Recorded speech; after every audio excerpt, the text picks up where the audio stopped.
Blessed Thursday, my dear friends, my dear brothers and sisters. Today is April 2nd, 2026. On the night before he suffered, Jesus did something unexpected. He knelt down and washed the feet of his disciples.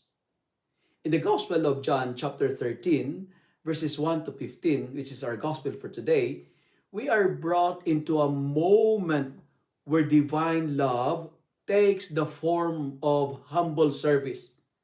The one who is teacher and Lord removes his outer garment, takes a towel, and touches the dust, the weariness, even the unworthiness of his followers. This is not just an act of kindness. It is a revelation of who God truly is. Love that stoops down, love that serves, love that does not distance itself from human weakness.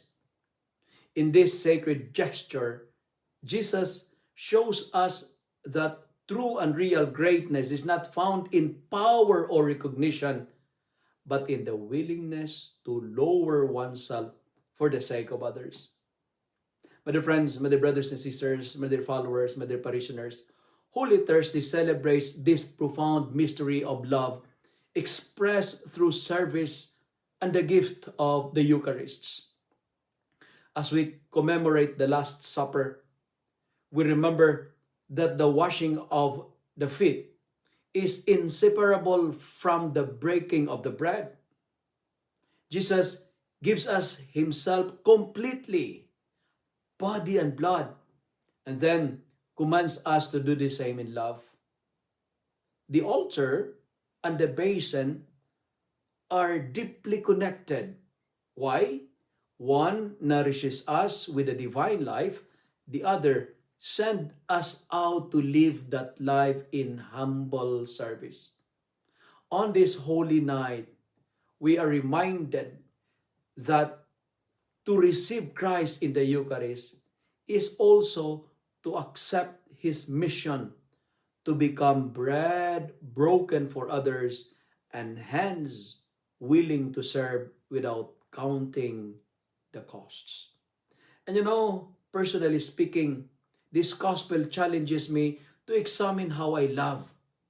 It is easy to follow Jesus when it is comfortable, right? But can we still kneel when it is inconvenient, humbling, or unseen?